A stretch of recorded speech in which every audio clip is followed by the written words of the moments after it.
Si alguna vez te has preguntado qué son las AFP, pues estás en el vídeo correcto. Vale, comencemos. Solo que ahora lo aprenderemos a la chilena.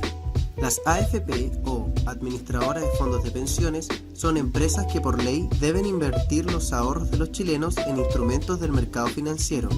Pero, ¿cómo se instaló en Chile un sistema de capitalización individual?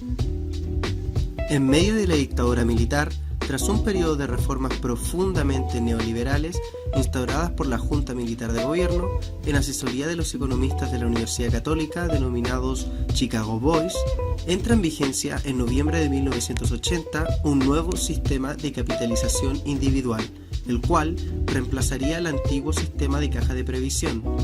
Todo esto bajo las promesas de prosperidad económica del aquel entonces ministro de Trabajo, José Piñera. Este nuevo sistema permitiría que, después de toda una vida de trabajo, los cotizantes pudiesen vivir con el 70% de su sueldo pasada la jubilación, es decir, que si un trabajador ganaba alrededor de 1.000.000 de pesos, este recibiría 700.000 pesos. Después veremos por qué este sistema falló en la práctica.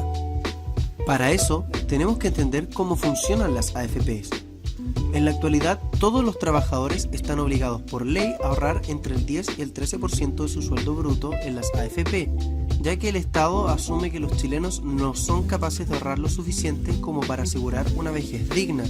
Además, cada una de las 6 AFP a elegir cobra su propia comisión mensual y, al momento de jubilar, de esta manera el empleador descuenta el 10% más el porcentaje de comisión de la respectiva AFP. Luego de escoger una de las 6 AFP existentes, el cotizante debe escoger entre uno de los 5 fondos de inversión A, B, C, D y E. Aquellos fondos existen desde el año 2002 en el gobierno de Ricardo Lagos. Estos invierten en instrumentos financieros de renta variable o fija. En el caso de los de renta variable encontramos acciones de empresas y monedas. La renta variable puede generar gran rentabilidad, pero debido a su variabilidad también puede generar pérdidas luego de, por ejemplo, una depresión de la bolsa. De forma paralela encontramos los de renta fija, que son instrumentos más seguros de inversión pero que generan menos ganancia. Aquí se ubican los depósitos a plazo, pagarés y bonos. Cada uno de los 5 fondos mencionados tiene un nivel de riesgo, siendo el A el más riesgoso y el E el más conservador. Esto se debe al porcentaje de dinero que invierten en cualquiera de los 2 instrumentos mencionados con anterioridad. De esta forma, si un trabajador cotiza en el fondo A en un instrumento de renta variable, este deberá invertir como un mínimo un 40% y un máximo de un 80% de su dinero. Siguiendo con el funcionamiento, es preciso entender en qué invierten las AFP. Primero, se sabe que hoy en día se invierte alrededor del 60% de las pensiones dentro de Chile. Dentro de los instrumentos de renta fija, uno de los destacados son los bonos de la Tesorería General de la República, que se lleva el 16% de los capitales invertidos dentro del país. Así que se puede decir que el Estado es un gran beneficiado con el actual sistema, ya que además de nuestros impuestos, el Estado recibe parte del dinero de las pensiones de todos los chilenos.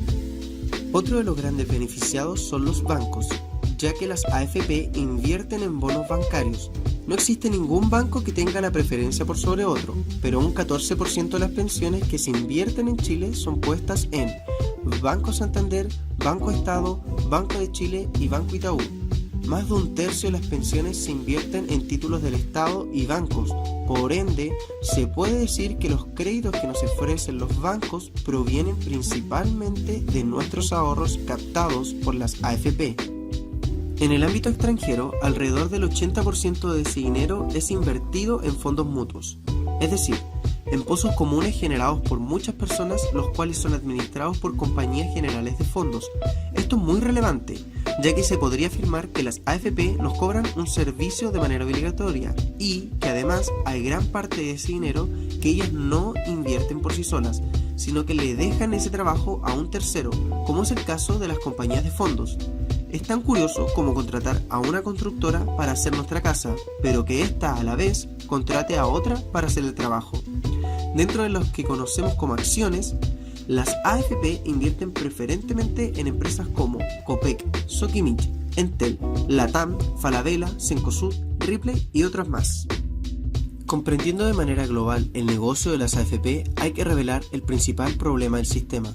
En primer lugar, las AFP son muy pocas, por lo tanto, la competitividad es muy escasa, lo que genera que actualmente los porcentajes de las comisiones sean casi iguales.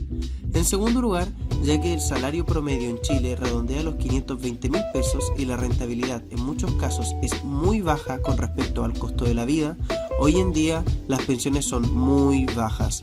La pensión promedio es de poco más de 200.000 pesos, sin dejar de lado a aquellos que perciben la pensión mínima, casi 125.000 pesos.